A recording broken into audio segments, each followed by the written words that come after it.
doing? The champ. What's up, man? What's up, brother? How are you? Is it really true that you flew to Texas? No, hold on, get it right. Tell The me. champ. The champ. The champ. Now, The double greatest. The double greatest. is it true that you flew to Texas to get chicken? To buy some chicken? Is that a true story? No, there's a place in my hometown, Crumlin, Dublin, Ireland. It's called Texas Fried Chicken. Okay. And the place that we were in on holiday, it looked like that place. Okay. So we stood outside, took a picture, and that's what that was. It wasn't actually in Texas, but there's a place in Dublin called Texas Fried Chicken. That's the rumor that's out It's there. not a good place though. They play football with the chicken. Oh my but God. it's still delicious. Hey man, so now you got the boxing license now. Are you gonna fight We'll Floyd? see. What's he trying to get Floyd? What's Floyd gonna do? We're looking for anyone. Well, he's been talking all I'm this. the one with the numbers. We're looking for anyone. Well, he's talking all this smack I about jump you. into this mutant ninja to That's what's up, man. You're the man. Tell him come here and talk. Exactly. Where's your My money's on you. Where's your car? Here.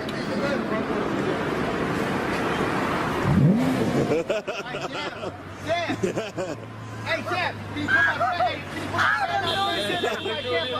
Did you hear the noise of that? Hey man, the car is beautiful, man. Step away from the vehicle, please. Let's step away from the vehicle. On you, serious? Come on, guys. Thank you. So now, what do Ninja Lambo, you want me to put that thing on?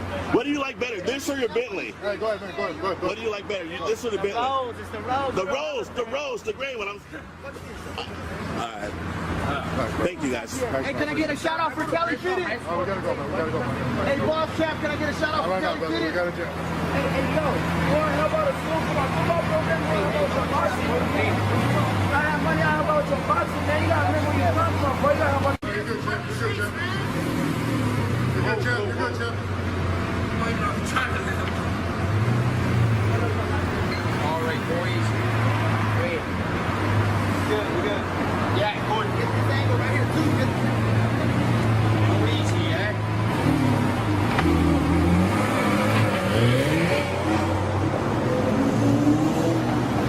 I'm enjoying the fruits of my hard work. Nobody works harder than me inside the octagon, outside the octagon. I am a workhorse, so I'm gonna enjoy the benefits of this life. I'm gonna get myself a big mansion in Las Vegas. I'm gonna get the soft top cars. I'm gonna bring my whole team out. I'm gonna spoil them and give them this life. Big steaks that size, we're eating every single night each. We're eating good, we're living good. It's human nature. Some people will sit and take positivity from that. They will look at that and take inspiration and inspire. It will inspire them to go and push for that. Others will shell up and critique it and be negative towards it. But one thing is for sure, those people will stay where they are. The people who take inspiration from it will rise up and also one day experience that life. So this is human nature. Some go one way, some go the other way. But I am enjoying my money, my hard-earned money that I have dedicated my life to. A lot of people are in search of the answer. A lot of people are in search of the answer, thinking that their surroundings are not good. But I was never like that. I always believed in where I came from. I always believed in my team that we were the best, and I was right. You know, people leave their coaches and go to new gyms, and it's a sign of a weak fighter to me. It's a weak mind, and it will be shown somewhere down the line that you have a weakness in that. But for me, I have a bulletproof team, a team from day one, and that's a benefit for me. I take confidence in that.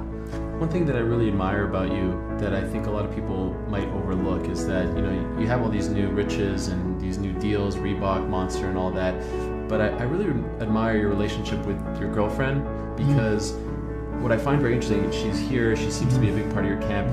You flaunt your wealth and all that, and you should be proud of it. But someone who's of your stature, a young guy, you can have whatever you want, right? The world is at your fingertips. And someone of your position might have a girlfriend of many years, but they might keep that quiet because you want to portray a certain image. You flaunt your relationship with your girlfriend to the world as well, tweets and stuff. It seems like you're a very happy man. I think that's, in this day and age, you don't see that. Do you get what I'm trying to say? I think it's the juxtaposition there of a guy who is very loyal to someone who's been with him since before all this came, and all the newfound riches together makes for a very interesting person. Yeah, that's a good look, man.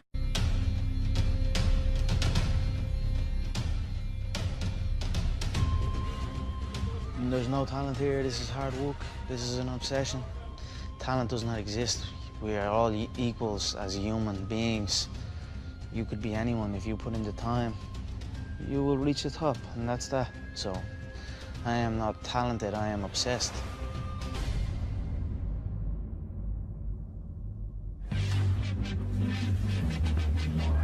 Give it up for the notorious Conor McGregor!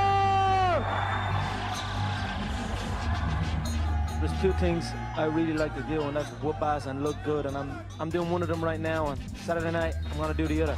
I'm gonna wipe out everyone in this division, I said that, and I will do it. He's a little short-ass twerp, and I look forward to punching a hole in his face. I'm gonna hand him my spit bucket, tell him to go back and spit shine that belt, and bring it back here as they're ready for me to take it. I'm sitting up here with my feet on this desk. What's anyone up there gonna do about it? Not one of you are gonna do anything about it.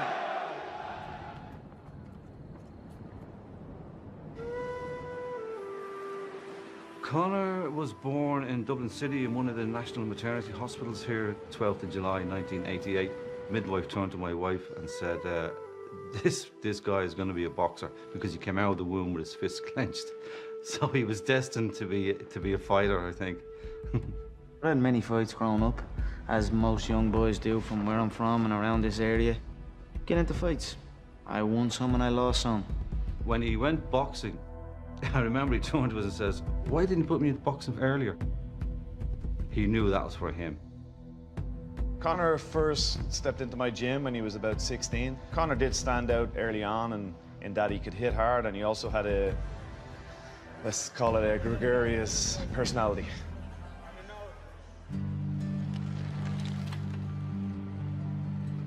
I was thrown into a plumbing trade. Give a about plumbing, didn't know anything about plumbing. I just went on that site because culture told me that that's what I have to do. I'd done it for a while, and then I realized this is not what I want to do. It's like, this is not what I want to do, then what the f am I doing it for? And I walked out, 18 months in maybe. There was a concern there for us, for his mother and father. We didn't know what he was going to do, to be honest with you. Early on, obviously didn't know what it was. I couldn't look to my mother and say, hey, this Irish man done it.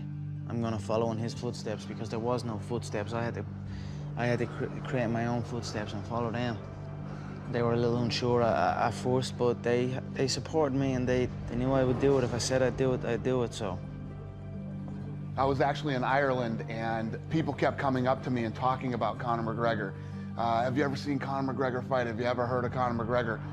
Well, I came back to Vegas and talked to the matchmakers, and they had heard of him. So I flew him out from Ireland. He and I went out to dinner. He told me he's on what's called the dole, which is basically unemployment over there. When I left that dinner, I said, I don't know if this kid can fight, but if he can even fight a little bit, he's going to be a huge star.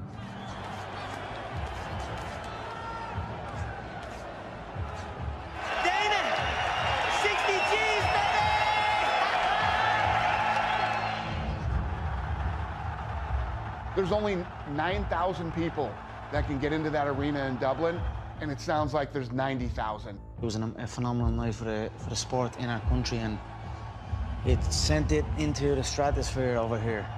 We're not here just to take part, we're here to take over. He wasn't in the UFC to make up numbers. He wasn't there to be a token Irish guy. He was there to take over, and that's what happened over the last 12, 24 months. The numbers don't lie.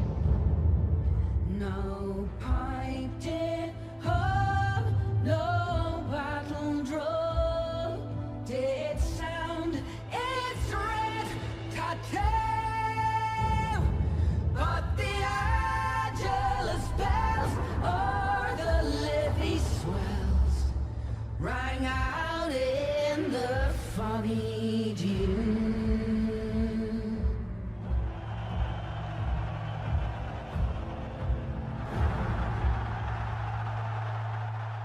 When Conor won the interim title and he beat Chad Mendes, I think it boosted the confidence of European fighters that they can compete at this level.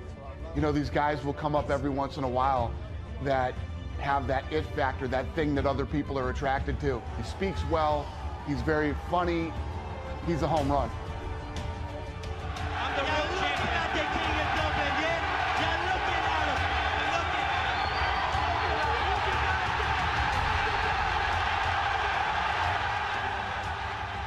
This next fight is done and dusted. It's over. It's been over since January of this year.